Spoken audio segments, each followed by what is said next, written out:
Dave Turin walked away from Gold Rush feeling broken and defeated, convinced his mining career was finished. 3 years ago, after a catastrophic season that cost him nearly everything, he shut down his operation. Equipment was sold at a loss. His crew moved on. Investors disappeared. Dave went back to his old engineering job, telling himself he had taken his shot and failed. But real champions don't stay down. And Dave Turin proved he's one of them.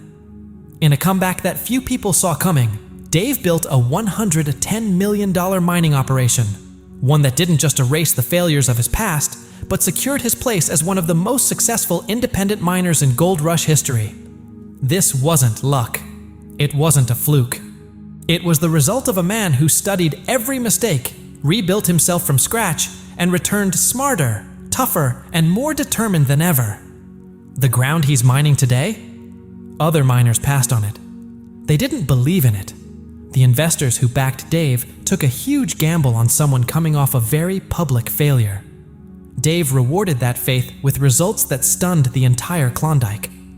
If there's one thing his story proves, it's this: failure isn't the end. It's often just the first chapter of a better comeback story. To truly understand Dave Turin's return, you have to understand how far he fell. Dave wasn't an amateur who stumbled into mining. He's a trained mining engineer with decades of hands-on experience, having worked on projects around the world. When he joined Todd Hoffman's crew on Gold Rush, he brought real technical expertise to an operation that desperately needed it.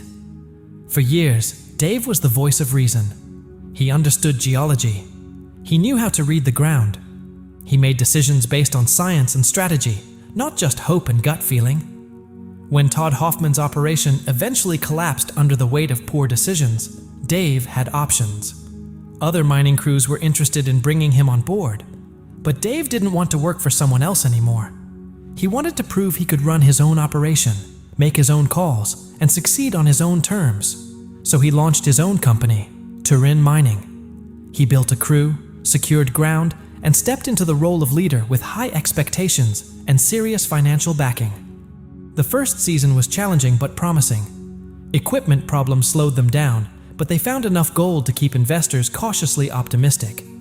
Dave learned quickly that running the entire operation is very different from being a key member of someone else's team. The pressure was heavier. Every mistake was his responsibility. Then came the second season, the one that nearly ended everything. Dave made a critical mistake in choosing ground. On paper, the geological surveys looked promising, but the reality of mining that land was completely different. Access was difficult. The pay streak was inconsistent. Costs skyrocketed. Equipment broke down repeatedly. Crew morale dropped as paychecks became uncertain. And the gold simply wasn't there in the quantities needed to cover the mounting expenses. By mid-season, Dave was surviving on credit and sheer determination.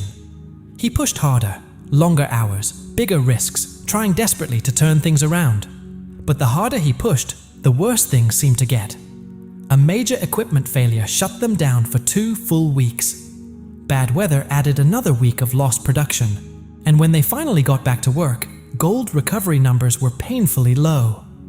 The breaking point came during a meeting with his accountant. The numbers told a harsh truth.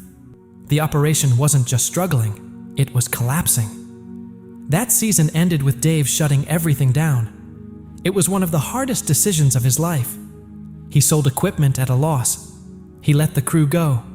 He walked away from the dream he had fought so hard to build. For a while, it seemed like that was the end of his mining story. But sometimes stepping away gives you clarity. Dave didn't spend those years blaming others. He analyzed what went wrong. He studied his decisions.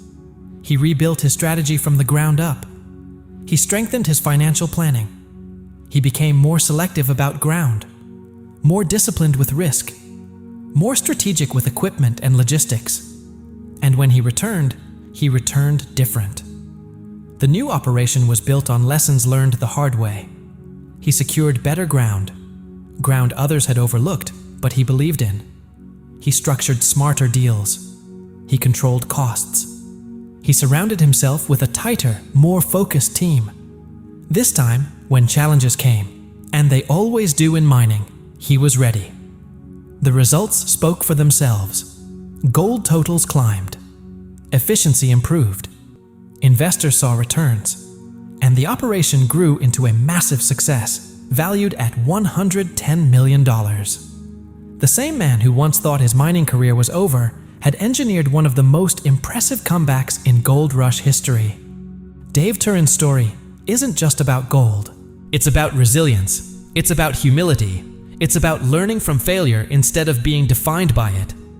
He fell hard. He walked away. He rebuilt. And he came back stronger. Failure wasn't his ending. It was just the beginning of something bigger. By that point, Dave was hundreds of thousands of dollars in debt and staring at a future with no clear path to profitability. If he kept going, he would only dig himself deeper into a financial hole. "You need to shut it down," his accountant told him bluntly. "Sell the equipment. Pay back what you can. Walk away before this wipes you out completely." That night, Dave sat alone in his trailer, maps and geological surveys spread out in front of him. He replayed every decision in his head, trying to understand where it had all gone wrong. On paper, he had done everything right. The data supported his choices. He had worked harder than anyone. He had applied decades of engineering knowledge and field experience, and still, he had failed, spectacularly. Shutting down Turin Mining was the hardest decision of his life. When he gathered his crew to deliver the news, no one was surprised. Some were angry. Most were simply disappointed. They had believed in Dave, and he felt like he had let them down.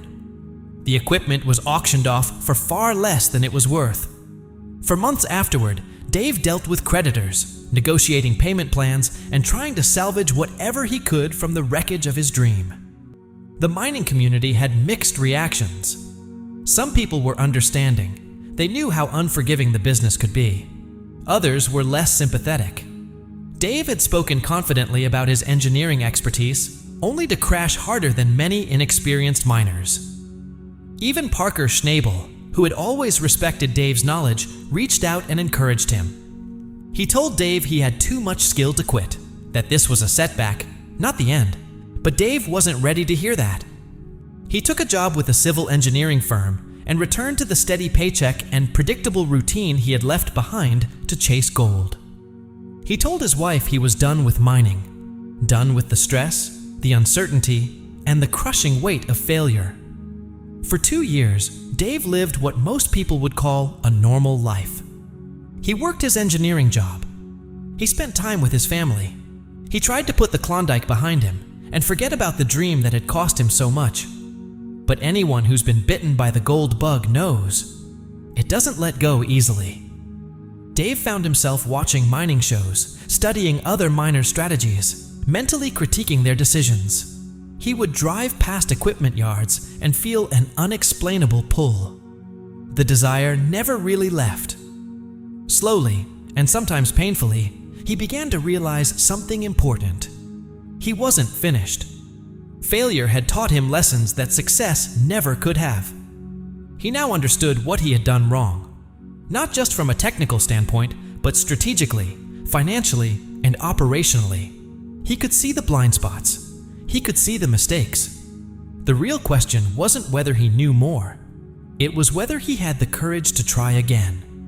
When Dave decided to return to mining, it wasn't out of desperation or impulse. It came after 18 months of careful planning and brutally honest self-reflection. After work each evening, he studied successful mining operations. Not just reality TV crews, but industrial miners, placer operations around the world, and small-scale, high-efficiency teams that managed to turn profits on tight budgets. Over time, clear patterns began to emerge. The most successful operations expanded cautiously. They tested ground aggressively before fully committing. They controlled costs relentlessly, and they were extremely selective about where they mined. In his first attempt, Dave had violated almost all of those principles. This time, if he was going back, it would be different. He wouldn't rely on optimism. He wouldn't chase scale before proving consistency. He would build methodically, test thoroughly, and manage risk with discipline. He wasn't coming back to prove a point. He was coming back to win, smarter than before. Looking back, Dave could clearly see where he had gone wrong. He had expanded too quickly. He committed to ground without testing it thoroughly. He allowed costs to spiral out of control, and he mined areas that looked great on paper but turned into logistical nightmares in reality. This time, things would be different. Dave built a detailed plan that addressed every mistake from his first operation. It was so conservative and so focused on reducing risk that even his wife questioned it at first. "You're not the type of person who plays it safe," she told him. "I was," Dave replied. "And it cost us everything. This time, I'm going to be smart before I'm bold." The first hurdle was financing. Dave's credibility had taken a hit. His last operation had failed publicly, and he was still carrying debt from it. Most investors wouldn't even consider backing him. But one did. He found a veteran in the mining industry who had experienced his own devastating failure decades earlier, before rebuilding and achieving massive success. That investor saw something in Dave that others overlooked. Not just technical skill, but humility. The kind that only comes from real, painful failure. "Most people who fail either quit or make excuses," the investor told him. "You're doing neither. You're taking responsibility and planning smarter. That's rare. I'll back you, but there will be conditions." The terms were tough. The investor would provide the capital, but Dave would hold a smaller ownership stake than usual. He would have to meet strict production targets to maintain control.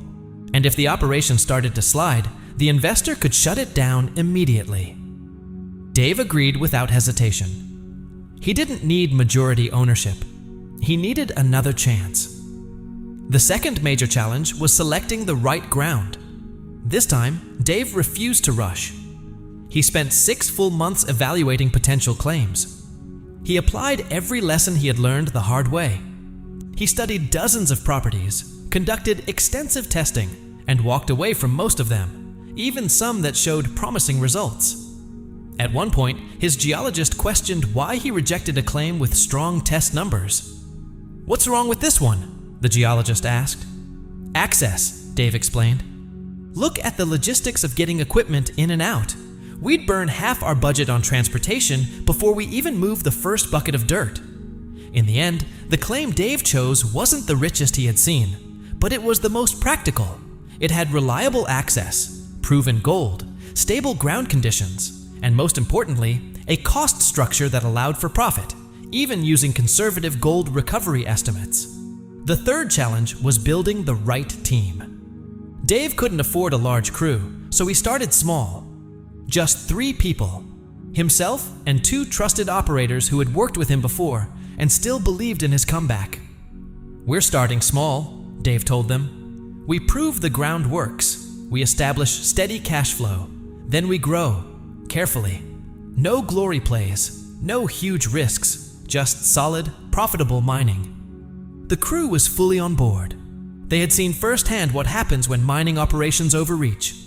This time, they were committed to doing it the smart way. Dave's strategy for the first season was simple: validation. Prove the ground. Test the systems. Operate on a small scale where risk stayed manageable.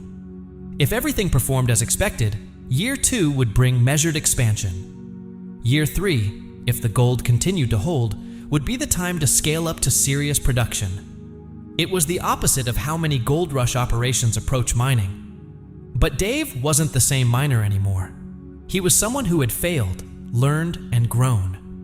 As the new season approached, Dave felt something he hadn't felt in years: cautious optimism. Not the overconfidence of his first attempt, but a steady determination grounded in experience. He understood exactly how difficult the road ahead would be, and he was prepared for it. When mining began again, the first season back unfolded exactly as he had planned. Small, controlled, disciplined, and profitable. Working with limited equipment and a small crew, Dave processed dirt at a much slower pace than the major mining operations around him. But speed wasn't his priority. Profitability was. Every yard of dirt they ran through the plant made money. Gold recovery matched his test results almost exactly. Costs stayed on budget. The operation ran smoothly. By the end of the season, Dave had recovered 450 ounces of gold. By gold rush standards, that wasn't a headline-grabbing number, but it was enough to cover all expenses, pay his crew well, and still put a modest profit in the bank.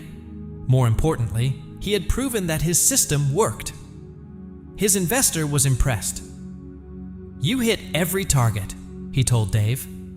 "Most operators would have tried to scale up halfway through the season once things started going well. You didn't. You stuck to the plan. That takes discipline." Dave's answer was simple. "I learned my lesson about getting ahead of myself." In year 2, Dave began expanding, but carefully. He added more equipment. He brought in additional crew members. Processing capacity increased, but every step forward was funded by profits from the previous season. He didn't take on unnecessary debt. He didn't burn through investor capital chasing growth. Production jumped to 1,200 ounces of gold. Profit margins remained strong. Word began spreading through the mining community, not about a flashy discovery, but about a small operation that was consistently profitable and exceptionally well run. Even Parker Schnabel stopped by Dave's site and left impressed. "This is smart mining," he told him. "You're not trying to be the biggest. You're trying to be the best at what you're doing." But Dave was thinking ahead. His geological analysis suggested the claim he was working might be part of a much larger gold-bearing system. If he was right, there was potential for something far bigger, real, large-scale production. But only if he approached it with the same discipline that had brought him this far. Year 3 was when Dave made his move. Using retained profits from the first 2 seasons, along with additional investor capital secured through his proven track record, he acquired neighboring claims and upgraded to industrial-scale equipment. The expansion was significant, but it wasn't reckless. Dave didn't buy the biggest machines available. He chose equipment specifically suited to his ground conditions. He didn't just hire whoever was available. He recruited skilled specialists who aligned with his operational philosophy. He implemented structured systems to ensure that as production increased, costs stayed under control. Preventive maintenance programs reduced downtime. Efficient logistics lowered fuel expenses. Smart crew scheduling maximized output without exhausting the team. The results in the 3rd season shocked nearly everyone, including Dave. They pulled 3,200 ounces of gold from the ground. At current market prices, that translated to more than $6 million in gross revenue and nearly $3 million in net profit. In just 3 seasons, Dave Turin had transformed from a failed operator into the leader of one of the most profitable mid-sized mining operations in the Klondike. And he did it through discipline, careful planning, and an unwavering refusal to repeat the mistakes that once cost him everything. But Dave wasn't content with good. He was ready for something great. The breakthrough came unexpectedly. During routine testing on one of the newly acquired claims, Dave's geologist approached him with unusual urgency. "Dave, you need to see this," he said, handing over the latest test results. The numbers showed gold concentrations far higher than anything they had previously found on the property. Dave studied the data carefully. The high-grade zone appeared to be part of an ancient river channel, running through several of the claims Dave had recently acquired. If the gold concentration continued across the full stretch, as his geological model suggested, they weren't looking at just a strong season. They were looking at something historic. But Dave wasn't the same miner he used to be. He didn't rush. "We test before we commit," he said firmly. "I want full, systematic testing across the entire target area. I want to know exactly what we're dealing with before we change anything operationally." The testing program took 3 weeks and cost $80,000, money his old self might have considered an unnecessary delay. But the new Dave understood the value of certainty, and the results made every dollar and every day worth it. The ancient river channel was real, and it was rich. Conservative estimates suggested at least 15,000 ounces of recoverable gold. More optimistic projections pushed that number closer to 25,000 ounces. Dave called his investor. "We found something significant," he said. If we want to mine it properly, we'll need to scale up in a big way. But I'm confident in the numbers." "How confident?" the investor asked. "Confident enough to reinvest every dollar of profit I've made over the last 3 seasons. If I'm wrong, I lose everything I rebuilt. But I'm not wrong. That conviction mattered." The investor approved additional capital. Combined with Dave's reinvested profits, they now had the resources to transform the operation from a successful mid-sized mine into a major production facility. Throughout the summer, new equipment rolled in. A second wash plant was installed, instantly doubling processing capacity. Additional excavators were brought on site. The workforce grew from 20 employees to more than 40. Despite the rapid expansion, Dave stayed true to the principles that fueled his comeback. Every machine was selected specifically for the ground conditions. Every new hire was carefully vetted. Every operational system was built around efficiency and strict cost control. Then, in late July, they began mining the ancient channel. The impact was immediate. Daily gold recovery jumped from their steady average of 15 to 20 ounces per day to 50-60, sometimes even 80 ounces daily. The sluice boxes filled with gold so consistently that crews worked rotating shifts just to keep up with production. Dave watched the numbers climb with a mix of pride and disbelief. This was what large-scale success looked like. This was what happened when strong geology met careful planning and disciplined execution. By September, the season's total gold recovery had passed 8,000 ounces. At the year's average gold price, that translated to more than $16 million in gross revenue. Thanks to Dave's relentless cost control, nearly $8 million of that became net profit. And the ancient channel wasn't close to being exhausted. Geological surveys indicated there were years of mining left. The claims Dave controlled were now valued at over $90 million based on proven reserves alone. When you factored in equipment, infrastructure, and operational strength, Dave Turin's mining company was worth roughly $110 million. In just 5 years, he had gone from complete financial collapse to building a $110 million operation. From total failure to extraordinary success, not through luck, but through discipline, patience, and the courage to try again. It was the kind of comeback that made the entire mining industry stop and pay attention. Dave Turin's $110 million turnaround isn't just a financial success story. It's a powerful lesson in what it really means to learn from failure. When Dave shut down his first operation, he had every excuse available to him. He could have blamed bad luck, bad ground, bad timing. He could have walked away bitter, convinced the odds were stacked against him. Instead, he chose something harder. He took full responsibility. He went back through every decision and examined it with brutal honesty. He identified where his knowledge fell short. He admitted where his strategy failed. He recognized his weaknesses and then worked methodically to fix them. The Dave Turin who returned to mining wasn't different in talent. He had always been skilled. He had always understood geology and engineering. What changed was his mindset. He came back wiser, more patient, more disciplined. The old Dave would have rushed to mine the ancient channel the moment it was discovered, eager to capitalize quickly. The new Dave invested 3 weeks and $80,000 in systematic testing to make absolutely certain he understood what he was working with. The old Dave would have expanded as fast as possible, chasing maximum production. The new Dave scaled carefully, making sure every step forward was supported by data and funded by profits, not by risky debt. The old Dave had knowledge. The new Dave had wisdom. And in mining, wisdom is often more valuable than all the geological surveys in the world. Today, Dave Turin runs one of the most successful independent mining operations in the Klondike. He achieved the success he once dreamed about, but he reached it by doing nearly everything differently the second time around. His story is proof that failure isn't the final chapter. It's the difficult middle section that teaches you how to build a stronger ending. In the mining world, success earns respect, but a comeback? That earns something even greater. Because succeeding once is impressive. Failing publicly, rebuilding quietly, and then returning to achieve even greater success, that takes resilience, humility, and courage. Dave Turin demonstrated all three.